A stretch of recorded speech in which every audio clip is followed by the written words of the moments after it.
it's Alma with the Cat's Pajamas, and today I'm going to show you how to use our Cutables files to create the base for one of the cutest cards out there, the Cascade card.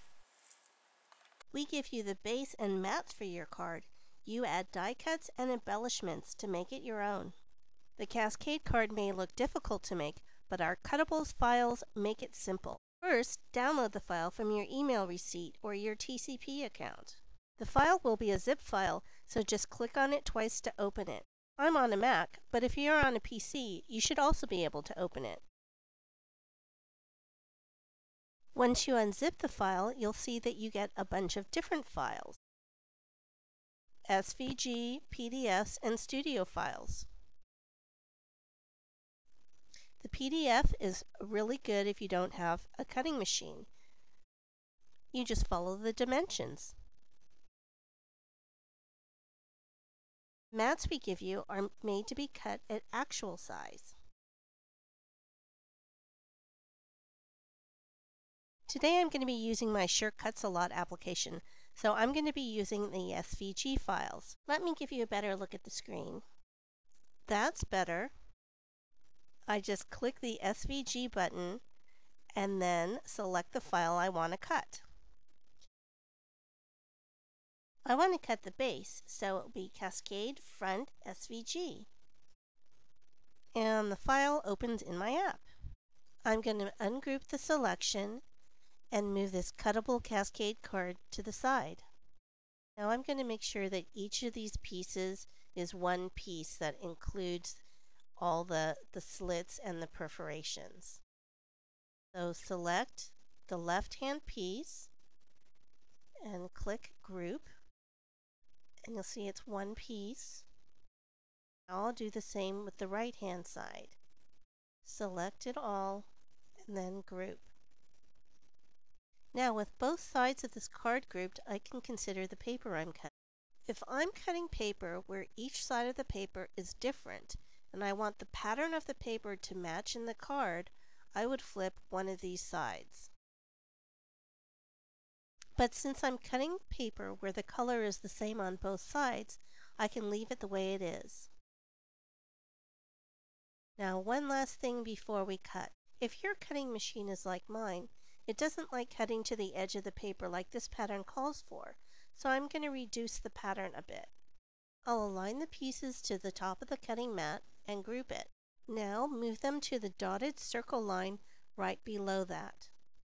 Now see that circle with the arrow in it at the bottom right side?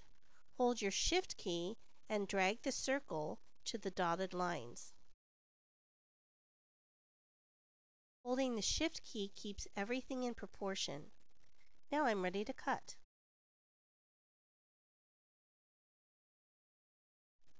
Now let's cut the mats. Before that, we need to reduce them to match the two pieces that we just cut. So first, I'm going to lock these two pieces down so we can compare the mats to make sure we get the sizing right. Go to Layer and then Lock Layer. Now they're locked. Let's open the mats file. Click the SVG button. Select Cascade Mat 1 SVG file, and then open. Like the first file, I'm going to ungroup the file so I can move the Cutables logo out of the way. And I'll change the color of the mats so we can see them better. Group the mats together and line them up with the bottom cutting area. Hold the Shift key down while holding the circle at the bottom right and drag up to the dotted line. We're going to do that one more time. Line the mats up with the bottom cutting area. Hold the Shift key down while holding the circle at the bottom right and drag up to the dotted line. Now let's check the alignment. Looks pretty good. We don't need the bottom layer anymore. Move the mats off to the side. Select Layer, Unlock Layers, and then delete the bottom layer. Now let's do the other set of mats. You could just open the other mats file and reduce them the same way that we just did. but it's easier just to copy and flip. So ungroup the mats, select the 5 side mats, and group them together.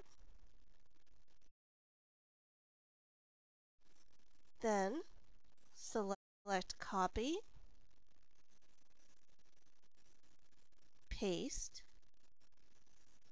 and then flip right here on the right hand side. And it flips over the 5 side mats. Now we can cut.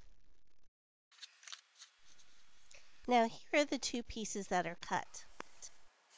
Each piece should have 3 slits and 2 perforations, and each of the slits should go from the middle of the paper to the edge. If the slits haven't gone to the edge of the paper, if you can, just snap them apart. If not, just use a scissors to snip them apart.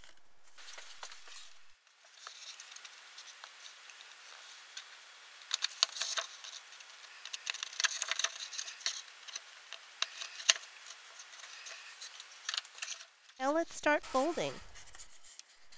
Start with the paper where the slits are perpendicular to the angle.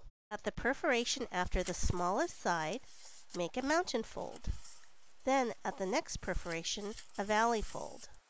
And make sure you give everything a good crease. You should have something that looks like a Z. Now with the other paper, at the perforation after the smallest side, make a valley fold. And then at the next perforation, a mountain fold. Crease everything well and then unfold. Well, here's where the magic comes in. You're going to put the 2 pieces together. Place the first paper, the one with the slits open to the angle on the top, on top of the second. Insert the slit on the small side into the one on the bottom. Now bring the mountain fold of the bottom paper to the top, weaving the slits into the top slits.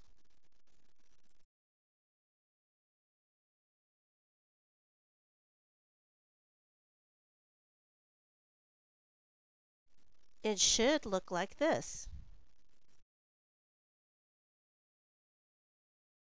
Now push down and make sure the tops align with each other.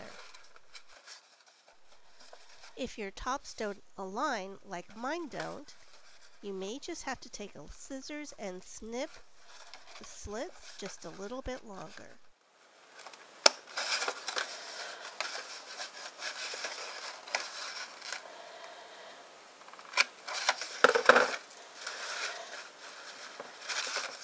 Once everything lines up, we can start folding it flat. Start on the small side, that will be the front of the card, and push the card open. Then crease the perforations flat, starting with the very first one. Then crease the second, and then fold the whole card flat. Now let's add the mats. First, the front to make everything lie flat, and then the side panels. This part is optional, of course, but I like to show you how you can use the mats. And it's really easy to add a lot of interest to your card just by using mats, especially if you use double-sided paper like I'm doing here. I'm going to speed this next part up a bit, because it's not really the most exciting. What's really great about this card is that with its multi-layers, it will really give the card a lot of depth without adding a lot of bulk. This card will easily fit flat into an envelope if you want to mail it. Let's not forget about the wow factor when the recipient opens it up. I predict this card will sit on someone's desk or mantle for a long, long time. Almost done. I really like this combo of papers. It's giving me all sorts of ideas on how to embellish it. And that's it. See how simple that was? I just love how it stands up. Now comes the fun part, the embellishing. I hope you give our Cascade Cuttable card a try. It's really cute and really, really easy. Thanks for joining me. Have a great day.